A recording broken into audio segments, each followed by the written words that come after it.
Wanita ini ditemukan tewas terbakar di halaman belakang rumahnya. Yuk bahas.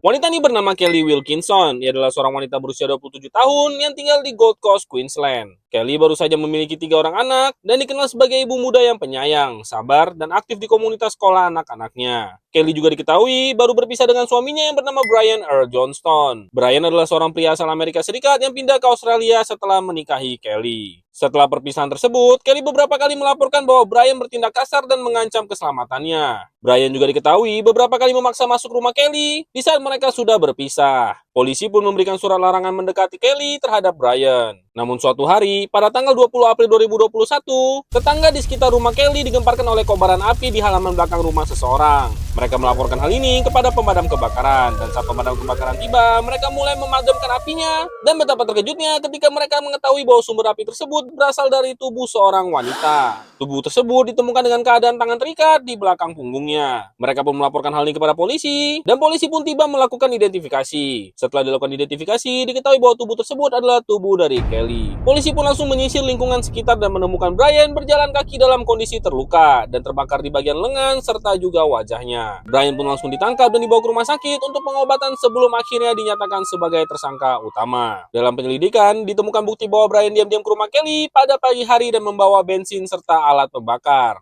Ia menyerang Kelly di halaman rumah sebelum membakar tubuhnya hidup-hidup, kemudian meninggalkan tubuhnya begitu saja. Dan yang paling mengerikan adalah anak-anak dari Brian dan Kelly berada di dalam rumah dan menyaksikan semua hal ini terjadi di depan mata mereka. Brian akhirnya didakwa atas pembunuhan berencana, pembakaran, dan pelanggaran perintah perlindungan. Dan hingga kini, proses hukum terhadap Brian masih berlangsung, namun ia tetap ditahan tanpa jaminan. Dan inilah wajah asli dari Kelly, dan inilah wajah asli dari Brian. Gimana menurut kalian?